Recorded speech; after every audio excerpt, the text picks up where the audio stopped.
I am going to focus on challenges more than avenues and opportunities for wildlife veterinarians in India.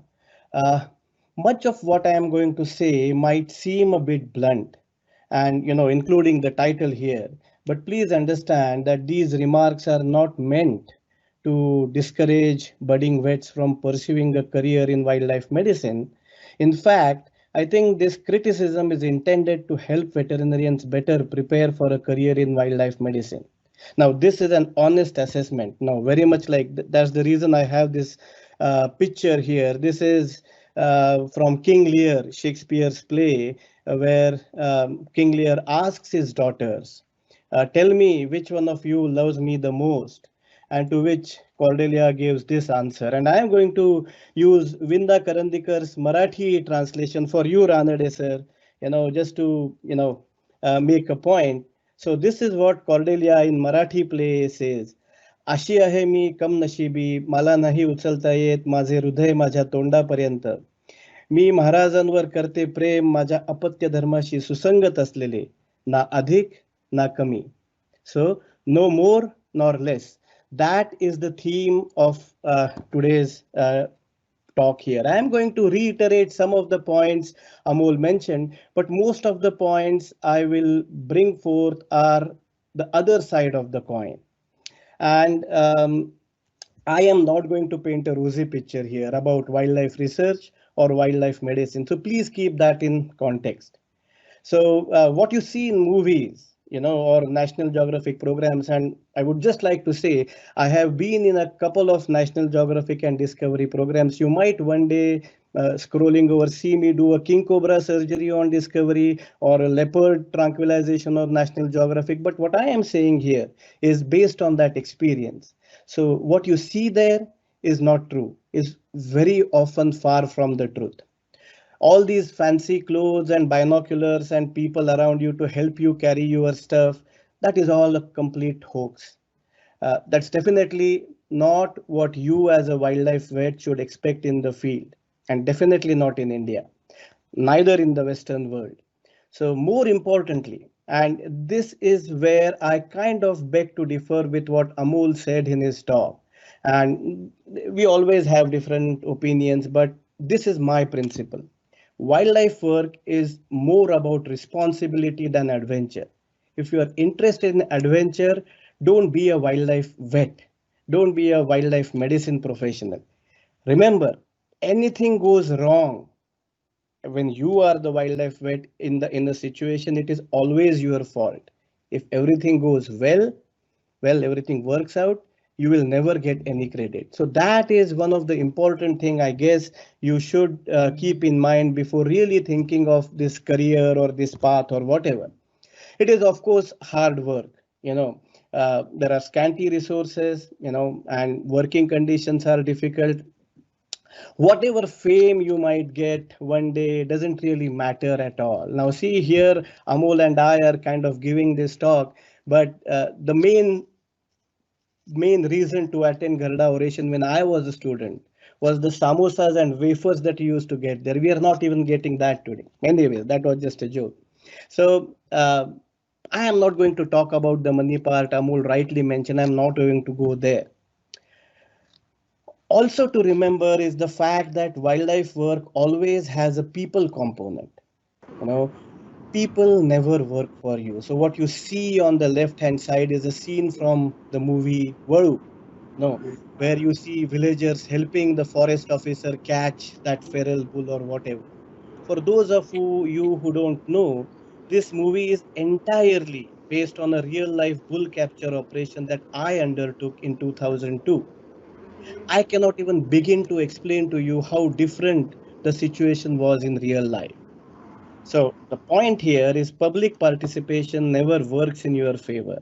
And the only thing onlookers can do is demoralize you. So what you see on the right hand side is a group of villagers standing there and laughing around, not being cooperative. When what you see down there, I was trying to restrain a leopard which got loose with a foothold trap on its foot. So that story later. The point I want to make is, the same people who demoralize you and who discourage you before any such operation or intervention will readily take the credit once it is successful, right? Having said that, I have said all these unfavorable things about wildlife work, but I must say I have enjoyed each and every moment of the last nearly 25 years, even before I guess Amol got into the veterinary college, and I will not exchange that for anything in this world. So, what I want to say is, what I am going to say today is not meant as a discouragement, but it's a frank assessment that might help budding vets better prepare for a career in wildlife medicine if they have the drive. That is the really main point here. One final reality check.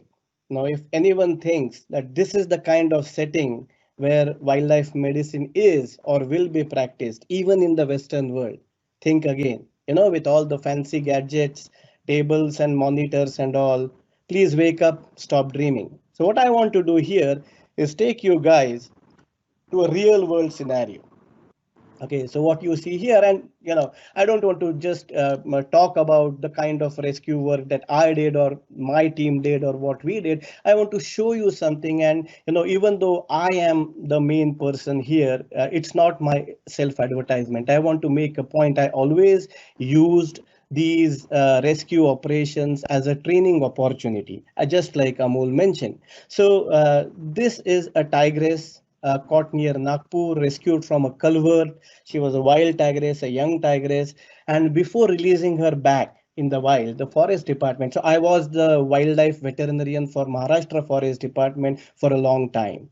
And I also, in official capacity, consulted with several other wildlife forest departments in India.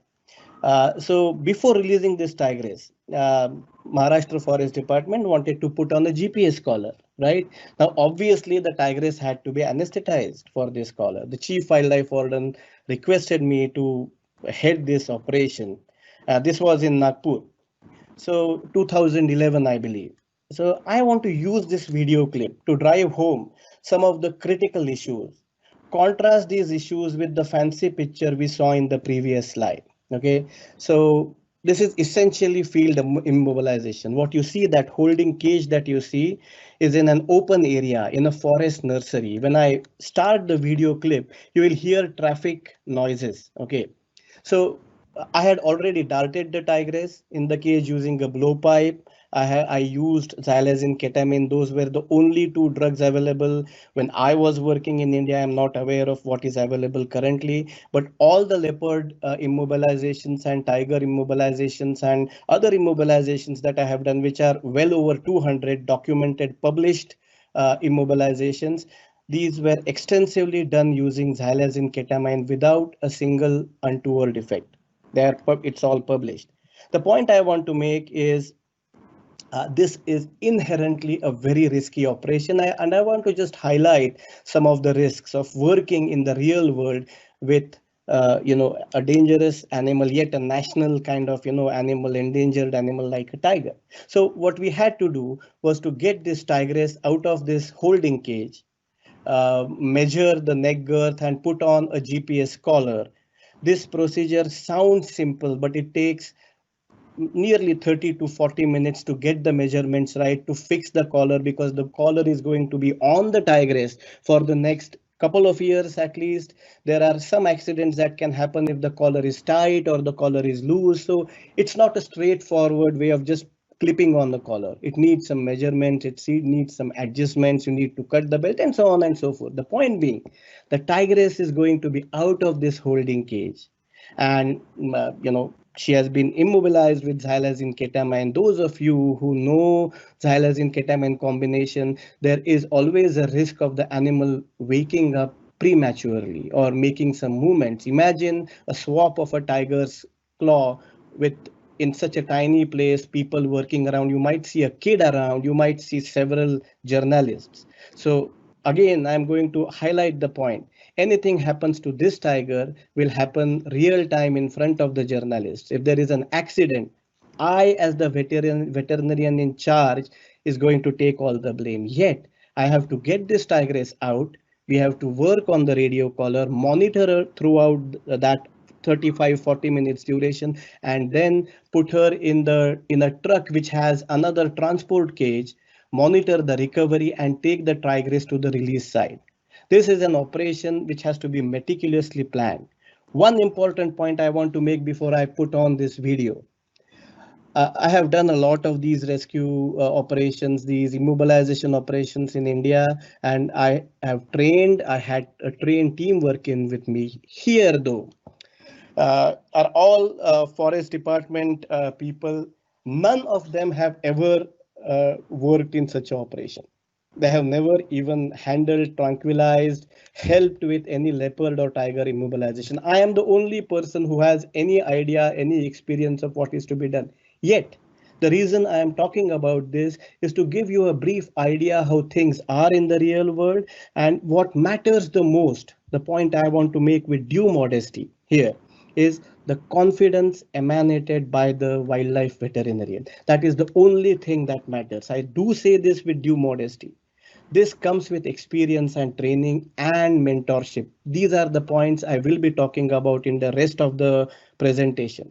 The question you have to keep in mind, do we have a system in India where veterinarians can become proficient in handling wildlife given the limitations that we face? With that, this is not a professional field, but I want you to appreciate that the first person to handle the tigress is the veterinarian in charge. I never have asked third or fourth grade, level employees, forest department guards to go in there and take the tiger or the leopard out. So this requires a lot of planning, and it's not about adventure. It's about science. It's about documentation, and that is what I am going to highlight. So just keep in mind, this is happening in the field, and none of the people around me are trained. So the video is a bit shaky because it feels filmed when people are trying to come in this space and get the information. I will leave you with the video. Make a note that there is a person standing there who is speaking to the forest. It is essentially all the data, monitoring data that I keep on telling this is the supplemental doses, the capillary refill time, the rectal temperature, the respiratory rate, and so on and so forth throughout this operation. So she was about 100 kilograms, completely immobilized. This is another operation because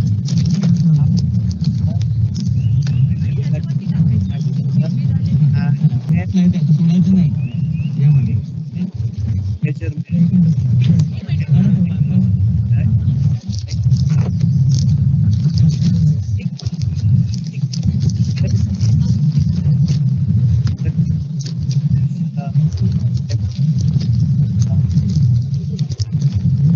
and essentially have yet established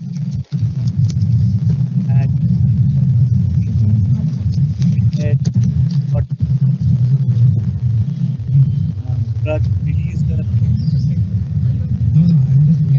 Aha, it was so please make here have for safety of the patient, of your assistants, of the crowd, and yourself. Um, this is what I was talking about, the accountability, right? So every rescue operation, every wildlife immobilization that you ever are a part of, there should be a completely transparent and honest document about the total dose given, the estimated doses, estimated weights, and all the monitoring data. We made it a point to give a signed copy immediately to the forest officer in charge. What this did actually, and I will show you it in a later slide, every wildlife immobilization, the data on anesthetic doses, any increments, monitoring, everything contributes it's very valuable for developing a more safer anesthetic protocol for other people who will be doing the same thing in the past. Unfortunately, keep in mind that in India, other than the work that we have done, me and my colleagues, there isn't a single peer-reviewed paper on tiger or leopard immobilization, and I'll talk more about that later. But before I get into my criticisms and my comments and I highlight the challenges, I just want to, give you an overview of my wildlife related work in India. I don't want you to think that these assessments and these criticisms are just based on hearsay or I am just speculating. Okay. These are insights from the wildlife work that I did as a wildlife veterinarian in India. And just keep in mind the title of this talk. I sincerely ask this question. Are there any wildlife veterinarians in India? And it includes me. Yet, I want to make sure that you understand that I was a veterinary practitioner for a long time, up until 2008 when I came here to do my PhD in disease ecology. From 2001 to 2004, I was the zoo veterinarian in Pune Zoo. I was like officially employed as the zoo veterinarian. Before that, since 1996, I believe that is when Amol left the orphanage. I was officially the wildlife veterinarian in charge at the Uttaraz Ark that he mentioned. And, all these things together, what I want to say is much of the work that you see here, the pictures you see here, our work is the work which focused on wildlife emergencies of rescuing tigers and leopards and other carnivores to help Maharashtra Forest Department and some other, forest departments. I was also officially involved in wildlife ecology projects. What you see down there is the Indian Fox Ecology Project, which kind of developed into a pathogen spillover work, which I still continue in collaboration with Abhi Vanak.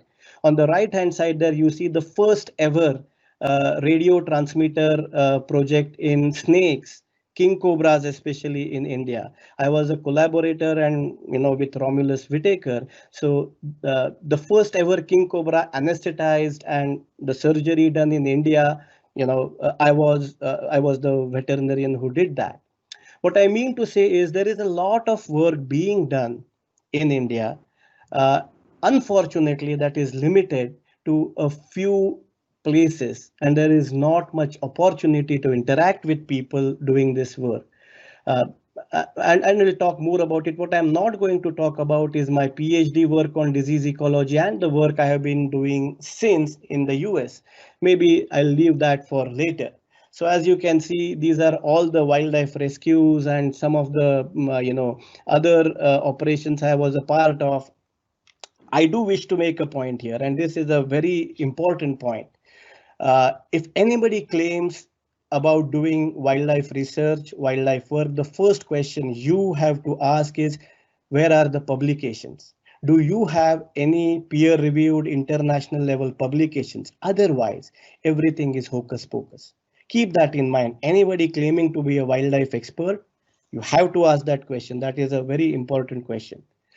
From there, so these are some of the papers that came out of this earlier work. And as you can see, they are in Journal of Zoo and Wildlife Medicine and Cat News and Journal of Bombay Natural History Society, so on and so forth.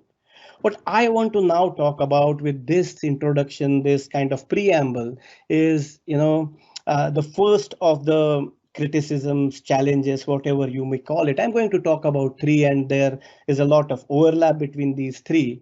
The main point here is this is like a catch-22 situation. This is more of a criticism, but this results into a catch-22 situation. So my first and foremost criticism is veterinarians lack even the basic training in wildlife handling and immobilization, even the very basic training. What this does is vets lack the confidence of handling and restraining wildlife, and there is a tendency to avoid wildlife work. The LDOs and other veterinarians on the field, as a result, we do not really have much influence in India on the conservation scene, on the wildlife research scene.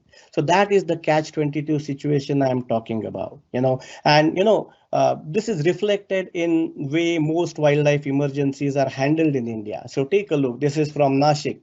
In none of these first three emergencies that I'm showing you, any veterinarian was involved, and it's just forest department people trying to do what they are not trained to do. You might notice a dart here, a misplaced dart, but whatever it is. But look at the crowd around this. Look at what happens to, such a serious and precarious situation. Now, this is an interesting video. I'm not going to show you all of this, but this happened like a couple of years ago in Bangalore. This is a prominent wildlife researcher. And if this is the level of, you know, One second. understanding by a prominent wildlife looking at this bugger, like, uh, and this is we have scan in ಒಂದು ನಿಮಿಷ ಚೇತ ಸಿಕ್ಕಿದೆ record ಮಾಡ್ತಾ ಇದ್ದೀನಿ. next. And see these I what you see here is a complete of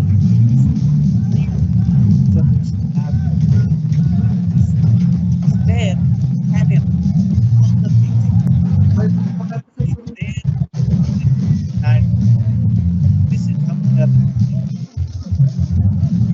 this is the best shot I have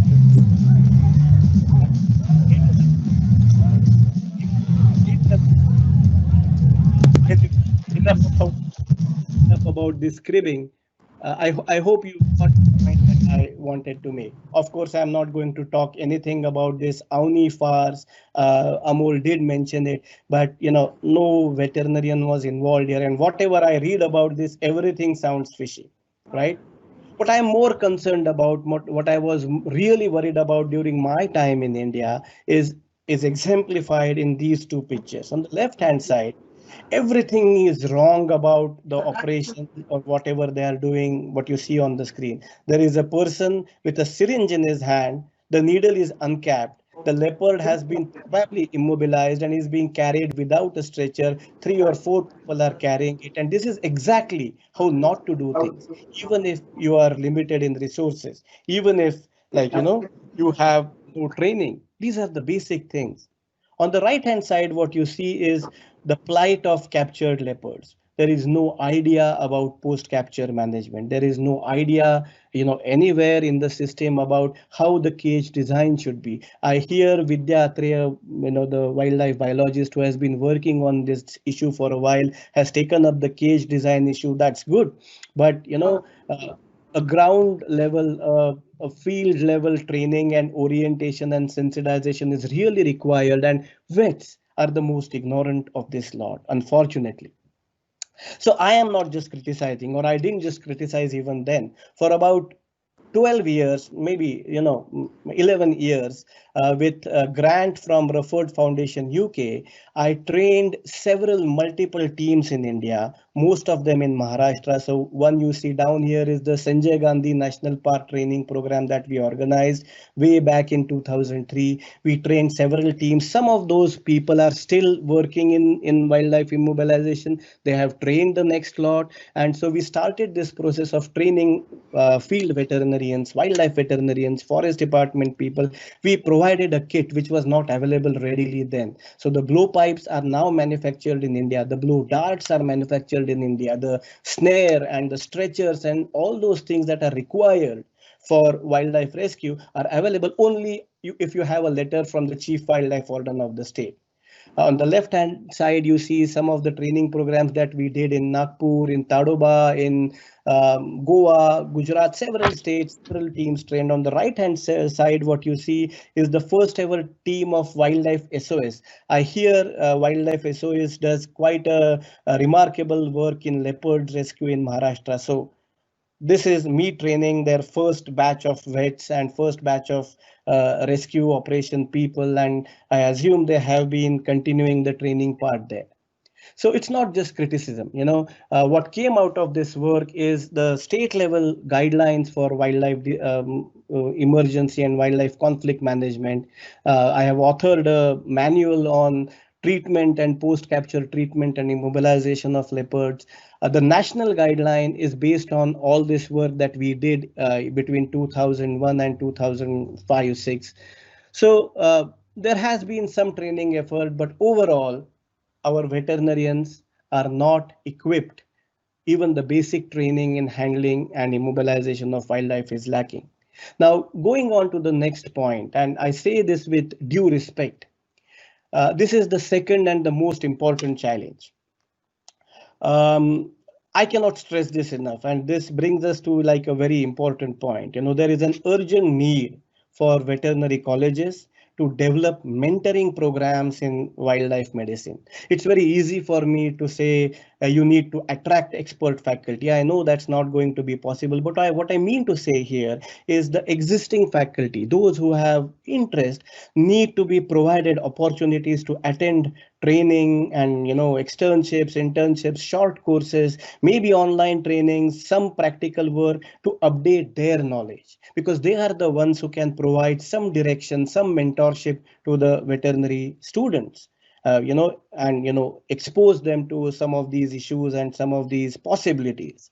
But I think that is the most pressing point, and I'm going to give you three examples. This might sound like I am really complaining, I'm taking names and all that stuff, but I have to do this. So please understand, I am doing this as a family member of this fraternity. These are issues that have been, this is like the elephant in the room. And so don't blame me for bringing this up, but this is very close to my heart. This is like, something that needs to be addressed together. So I'm going to use an example from my work. Okay, I showed you a clip of the tigress that I immobilized. One of the things that I do, I use that as a training opportunity, but I always do is I get the history before I dart the patient, the tigress, or whatever it is. So when I got the history from this tigress, which was in captivity for around 10 days in Nagpur, she was being treated by faculty from the Nagpur Veterinary College. And one thing that struck me is somebody there had prescribed ibuprofen orally for a week for this tigress.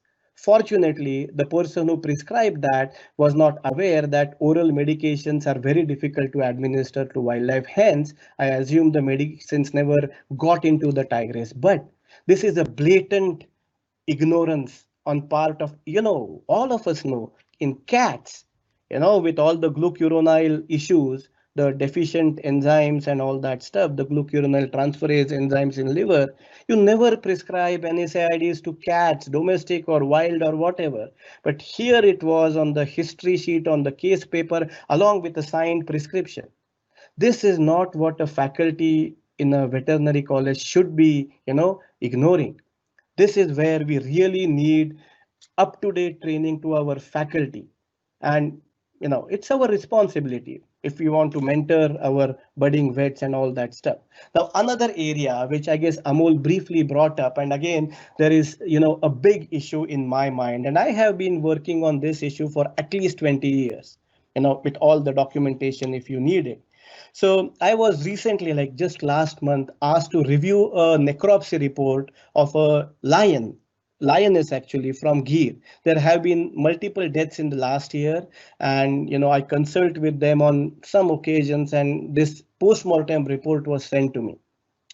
I will tell you, this is the biggest joke that I have ever heard. Looking at the post-mortem report provided by and signed by a prestigious institute in Gujarat. I will not go into the details, but this is my challenge to you.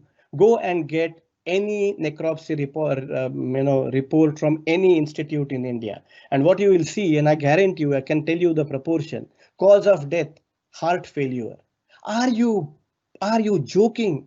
Any live animal that dies of heart failure. You don't have to write that on as a cause of death. You have to find, and gross necropsy, gross examination, has limitations. This is what we teach in pathology 101, right? A gross examination, gross necropsy examination. You have to report, you have to write what you see. You cannot see septicemia on gross examination. You cannot report multiple organ failure on gross examination. That is just not done. That is like elementary, but yet all the reports, wildlife necropsy reports that I have so far seen are full of this bullshit. So this is what we need to really change. So, understand the limitations of gross post-mortem examination. The slide that Amol showed us of the tiger death, there is no way you can reach a conclusion with that level of decay. That is what you write. Inconclusive. You have all the right to say that it was an inconclusive examination. The next step is to come up with a differential list and support your thinking with ancillary tests, with histopathology reports. None of that is rarely done. I am going to finally talk about a big issue which is on the lines of this post-mortem issue. So I was a part of an international team investigating gharial mortality that occurred in 2007. So we had around 400 gharials left, a critically endangered species only found in India. One of those places is the Chambal river system. And suddenly, in a couple of weeks, 100 plus gharials were found dead with no apparent reason. So, of course, the premier research institute, IVRI, was called and they did some 80 necropsies. And, nothing happened, nothing was found. So the Ministry of Environment put together an international team of experts, of which I was a part. I was invited. So I reached the place a day before others from South Africa and US and UK reached. So I got the opportunity to open up 4 or 5 gharials on my first day there. As soon as I opened the gharial, what you see down there, it was right there, the cause of death. This is gout. There is no way you can mistake the finding of gout, and we didn't not find it in any gharial that we opened for a month after that. But our premier institute had very obviously missed the very obvious cause of death. Not only that, they did not store the samples properly, the histopathology samples. When we saw the samples, there was not enough formalin. Imagine the shame I felt when, with a group of international experts, I went to the lab and what we saw was shriveled and shrunken and decayed pieces of like chunks, without any idea of how thick or how thin a sample should be. That happening in the premier institute off for an issue of a national concern. We really need to make this change, and the change can only happen from within. We need to change it in our veterinary colleges and the institutes that we are associated with. With that, I do want to say, unfortunately, necropsies and wildlife emergencies, rescue and rehabilitation is really a very small part of what a wildlife medicine person, wildlife vet does. That is not all. In this COVID era, we all are aware, we need to know that of all the emerging diseases, 75% or more come from wild animals. Veterinarians have to play a leading role in the research of wild animal health, free ranging animal health, need to work collaboratively with researchers, need to be trained into the ecology of diseases, epidemiology of free ranging livestock, which is we are not even aware of One Health. We are not even aware of evidence-based medicine. This is a big challenge. And I just want to give you an example. I am a consultant on this huge project. Look at the budget. We got this like last 3 months ago. The focal country is India. This project is led by a British team of health experts. It's a multi-institute, cross-sectoral, cross-discipline project. At least 10 institutes from India and 15 scientists from India are collaborating on this project. There is not a single veterinarian. I am consulting on this project because I am not based in India as a disease modeler. I really think we need to, look inside, look at what is wrong. Why cannot we be the leaders, be the collaborators, the Indian veterinarians on a project like this? You have heard of monkey fever, which is becoming a big issue in Goa and Karnataka and south of Maharashtra. What is that? That is a zoonotic disease. Crimean Congo fever, the new African swine fever, which has just invaded the pig industry in the northeast, lumpy skin disease. There are newer diseases coming into livestock and free-ranging animals, and we are not, as veterinarians, not equipped to play a leading role there. That is, in my mind, the real challenge, and we really need to be introspective and think about what we need to do today to change this situation. I am not going to tell you about all the career paths and everything. You can Google that and find. For example, anything to do abroad in US or UK, you cannot touch an animal as a technician or as a veterinarian without passing the qualifying examination. Keep that in mind. Anybody tells you otherwise, think again. Unless and until you qualify, and it's a rigorous exam. I found these exams very easy, and the reason is because I had a clinical acumen which I developed during my practice, and that is what I am going to emphasize. If you are thinking about a career in wildlife medicine, make sure you develop the clinical acumen. It requires multiple years of practice. It's not just working for a vet for 1 year. You have to take responsibility in that clinical practice and ingrain all the clinical skills, the diagnostic skills. I see a lot of young vets who have never used a stethoscope. That is such a shame. These are the things which are required across disciplines. And you cannot learn to use a stethoscope by just starting today. It is a matter of developing that skill and taking blood samples, finding veins, so on and so forth. So clinical practice is the essence if you really want to go on any of these paths.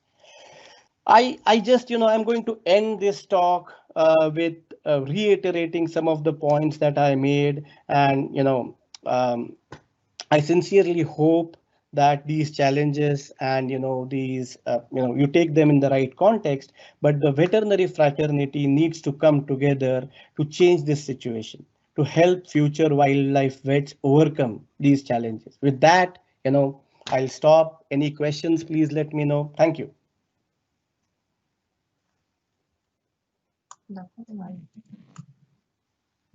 Thank you, sir, for this wonderful insight of what to do and what not to do, and how to have clinical acumen before entering this wonderful field of wildlife. Sir, I'm really sorry we are running way beyond time, as you may have noticed also. So we will not be taking questions right now, but I will be posting it to you so that you can interact with people, and they will also be able to learn something from you, and whatever you have mentioned right now, how to get in wildlife abroad, about exams and everything in general, sir.